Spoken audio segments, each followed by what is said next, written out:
வணக்கம் நேயர்களே. நேயர்கள் அனைவரும் நீடூழி வாழ்க நிம்மதியுடன். இன்றைக்கி வைகுண்ட ஏகாதசி. பெருமாளோட அருளை நம்ம முழுசாக பெற நாள் இன்றைக்கி.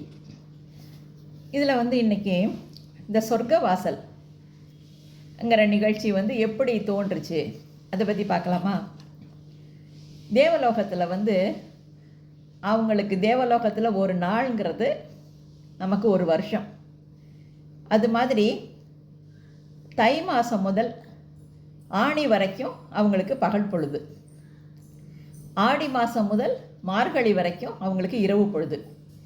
அந்த பகல் பொழுதை உத்தராயணம் அப்படிங்கிறோம், இரவு பொழுதை தட்சிணாயனம் அப்படின்னு சொல்கிறோம். மார்கழி மாதத்தில் தான், மார்கழி மாதங்கிறது தேவர்களுக்கு நம்ம அதிகாலை பிரம்ம முகூர்த்த நேரம் இருக்குல்ல, அந்த மார்கழி மாதம் முழுக்க தேவலோகத்தில் பிரம்ம முகூர்த்த நேரம். இந்த நேரத்தில் தான் வைகுண்ட வாசல் திறந்து பெருமாள் அது வழியாக பக்தர்களுக்கு காட்சி அளிக்கிறார். இந்த மாதிரி ஒரு வருஷத்துக்கு 24 ஏகாதசி. இதில் மார்கழி மாதம் வளர்பிறையில் வர்ற ஏகாதசி தான் வைகுண்ட ஏகாதசி.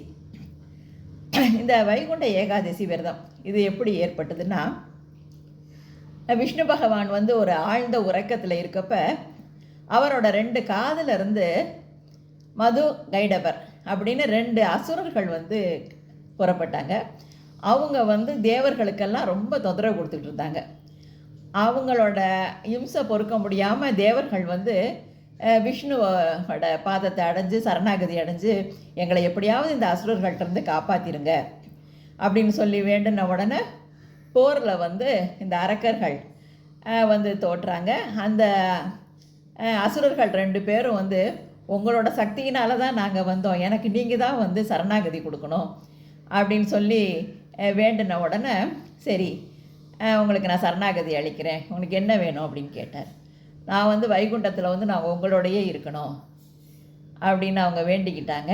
சரின்னு வைகுண்டத்தில் நான் உங்களோட இருக்கிறேன், அப்போ நான் உங்களோடையே இருக்க மாதிரி பக்தர்களும் உங்களை அடையணுன்னா அது வைகுண்ட ஏகாதசி அன்னைக்கு அந்த பரமபத வாசலில் உங்களை தரிசித்தாங்கன்னா அவங்களும் தங்களோட பாவங்கள்லாம் நீங்கி உங்களோட அருளை பெறட்டும் அப்படின்னு சொல்லி அவங்க கேட்டுக்கிட்டது இணங்க இந்த மாதிரி சொர்க்கவாசல் அப்படிங்கிற ஒரு நிகழ்ச்சி நடக்குது. இதில் வைகுண்ட வாசல் இந்த சொர்க்கவாசல் திறந்து பெருமாள் பவனி வர்றப்ப நம்ம எல்லாம் பார்க்குறப்ப நம்ம என்னவோ அந்த சொர்க்கலோகத்திலேயே இருக்கிற மாதிரி ஒரு ஃபீலிங் இருக்கும் நமக்கு. என்ன அப்புறம் இந்த வளர்பிறை வைகுண்ட ஏகாதசின்னு இல்லை, பெருமாள் பக்தர்கள் எல்லாம் நிறைய எல்லா ஏகாதசியிலையுமே விரதம் இருப்பாங்க. அதாவது 24 ஏகாதசி இல்லையா, இதில் ஒவ்வொரு ஏகாதசிக்கப்பையும் விரதம் இருக்கிறதுக்கு விரதம் இருக்கிறப்ப ஒவ்வொரு வகையான பலன்கள் கிடைக்கும். அது என்னன்னு பார்க்கலாமா?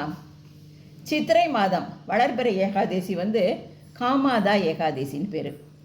இந்த நாளில் பெண்கள் விரதம் இருந்தால் அவர்கள் கணவர் என்ன பாவம் செஞ்சுருந்தா கூட, அது முற்பிறவியில் செஞ்ச பாவமாக இருந்தால் கூட அது நீங்கிரும். அப்புறம் சித்திரை மாதம் தேய்பிரையில் வர ஏகாதசி பாபமோகினி. அப்போ நம்ம செய்த பாவங்கள் என்ன இருக்கோ அது நீங்கும். அப்புறம் வைகாசி மாதம் வளர்பிறையில் இருக்கிற விரதம் மோகினி ஏகாதசி. அந்த நாளில் விரதம் இருந்தால் நமக்கு முக்தி கிடைக்கும். அந்த வைகாசி மாதமே தேய்பிரையில் வர்ற ஏகாதசிக்கு பேர் வருத்தம் அப்படின்னு பேர். அன்னைக்கு விரதம் இருக்கிறப்ப குறையா செல்வம் கிடைக்கும். ஆணி மாதம் வர்ற வளர்பிறை ஏகாதசி நிர்ஜலா அப்படின்னு பேர். அந்த ஏகாதசியில் விரதம் இருக்கிறவங்களுக்கு எல்லா வகையான துன்பங்களும் நீங்கும். அதாவது முற்பிறவியில் செய்த பாவங்களால் ஏதாவது துன்பம் ஏற்பட்டிருந்ததுன்னா அதெல்லாம் நீங்கும். அப்புறம் அதே ஆணி மாதம் தேய்பிரையில் வர ஏகாதசி அபரா ஏகாதசி. அன்னைக்கு அதுவுமே பாவங்கள் நீக்கக்கூடிய ஏகாதசி. அப்புறம் ஆடி மாதம் வளர்பிறையில் சையனி அப்படிங்கிறது சையனி ஏகாதசி. அன்னைக்கு விரதம் இருக்கவங்களுக்கு கோபம் ஆணவம் இதெல்லாம் அழியும். ஏன்னா இறை அருளால் தான் நமக்கு ஆணவம் அழிகிறது இறை அருளால் தான் முடியும். அடுத்து ஆடி மாதம் வர்ற தேய்பிரையில் வர ஏகாதசி வந்து யோகினி ஏகாதசி. அது என்னென்னா நமக்கு கொடிய நோய் ஏதாவது இருந்ததுன்னா அது வந்து நீங்கும். அப்புறம் ஆவணி மாதம் வளர்பிறையில் வர்றது புத்திரஜா ஏகாதசி. அன்றைக்கி குழந்தை இல்லாதவங்களுக்கு புத்திர பாக்கியம் உண்டாகும். அப்புறம் தேய்பிரையில் வந்து வர்ற ஏகாதசி வந்து காமிகா ஏகாதசி. அன்னைக்கு வந்து விரதம் இருக்கிறவங்களுக்கு மோட்சம் கிடைக்கும். அடுத்து புரட்டாசி மாதம் வளர்பிறை ஏகாதசி பத்மநாபா ஏகாதசி. அன்னைக்கு விரதம் இருக்கவங்களுக்கு செல்வம் பெருகும். அடுத்து அந்த தேய்பிரையில் வந்து அஜா ஏகாதசி, அதுவுமே செல்வ வளத்தையும் செல்வாக்கையும் கொடுக்கக்கூடியது. அடுத்து ஐப்பசி ஏகாதசி வளர்பிறையில் வர்றது வந்து பாபாங்குச ஏகாதசி. அது வந்து கல்வி கேள்விகளில் சிறந்து விளங்குறதுக்கு அந்த ஏகாதசியில் விரதம் இருக்கலாம். அந்த தேய்பிரையில் வர்ற ஏகாதசி வந்து இந்திரா ஏகாதசி.